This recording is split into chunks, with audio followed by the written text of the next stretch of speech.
Legal system சிம்பிளாக என்ன சொல்லலாம், லாவோட கட்டமைப்பு அப்படின்னு சொல்லலாம், சட்டத்தோட கட்டமைப்புன்னு சொல்லலாம். லீகல் சிஸ்டமில் என்னெல்லாம் அடங்கும்னா பிரின்சிபல்ஸ், அதுக்கப்புறம் மினிமமான ஸ்டாண்டர்ட்ஸ், அஷூரன்ஸ் இருக்கும், அதுக்கப்புறம் இன்ஸ்டியூஷன்ஸோட ஸ்டேட்டஸ், இந்த சொசைட்டிக்குள்ளே இதெல்லாம் அடங்கி இதெல்லாம் சேர்ந்து ஒரு கோலை அச்சீவ் பண்ணுறது தான் லீகல் சிஸ்டம் அப்படின்னு சொல்லுவாங்க.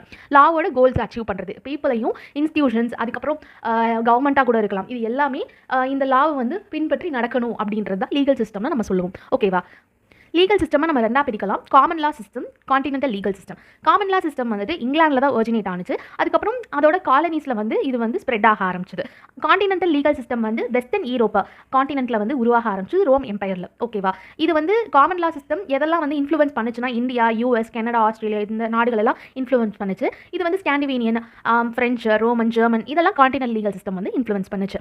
இதில் மேஜர் ஃபீச்சர்ஸ் அப்படின்னா என்னன்னா, ஸ்ட்ராங்லி ஃபாலோ ஜுடிஷியல் பிரசிடென்ட். நம்ம பார்த்தோம் ஜுடிஷியல் பிரசிடென்ட் அப்படின்னு என்னன்னு ஒரு 2 வீடியோஸ்க்கு முன்னாடி பார்த்தோம். ஜுடிஷியல் பிரசிடென்ட் அப்படின்னு என்னன்னா, இப்போ ஒரு கேஸ் நடந்துகிட்டு இருக்கு, அந்த கேஸோட தீர்ப்பை நம்ம அடுத்த கேசஸ்ல அந்த கோர் பிரின்சிபலை யூஸ் பண்றதுக்கு பேர் ஜுடிஷியல் பிரசிடென்ட் அப்படின்னு சொல்லுவோம். அதுக்கப்புறம் லீகல் எக்ஸ்பர்ட்ஸ் மட்டும்தான், லீகலா படிச்சவங்க மட்டும்தான் ஜட்ஜ் ஆக முடியும், நியூட்ரல் ஜட்ஜ் தான் இருக்க முடியும். ஒன்லி கேஸ் என்ன நடந்துகிட்டு இருக்கு அப்படின்னு அப்சர்வ் தான் அவங்க பண்ணுவாங்க.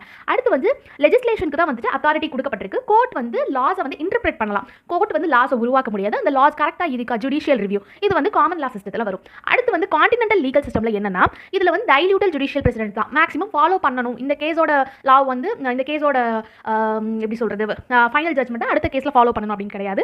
அடுத்து வந்து ஜட்ஜஸ் வந்து லாயர்ஸா இருக்கணும்ன்ற அவசியம் கிடையாது.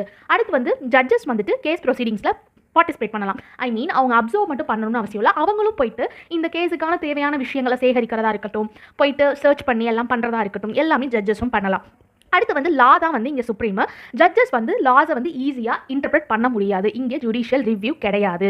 ஓகேவா? அடுத்து வந்து இதுலேருந்து அடாப்ட் ஆனது தான் வந்துட்டு சோஷியலிஸ்ட் லீகல் சிஸ்டம் அப்படின்னு சொல்லுவாங்க. இது எந்தெந்த கண்ட்ரிலெலாம் அடாப்ட் ஆனதுன்னா, சோஷியலிஸ்ட் மாடலை ஃபாலோ பண்ண கண்ட்ரீஸ், மார்க்சிஸ்ட் ஃபிலாசபியை ஃபாலோ பண்ண கண்ட்ரீஸ், போஸ்ட் வேர்ல்டு வார் 1க்கு அப்புறம் அந்த கண்ட்ரீஸ் எல்லாம் வந்து இதை வந்து அடாப்ட் பண்ணிக்கிட்டாங்க. China, USSR, Mongolia, north Korea, இங்கெல்லாம் வந்துட்டு சோஷியலிஸ்ட் லீகல் சிஸ்டம் வந்து ஃபாலோ பண்ணப்படுது. ஓகேவா? இது வந்து காமன் லாவையும் கான்டினென்டல் லாவையும் இன்ஃப்ளூயன்ஸ் பண்ணி ரெண்டும் கலந்த கலவையாக தான் சோஷியலிஸ்ட் லீகல் சிஸ்டம் இருக்கு. ஓகேவா?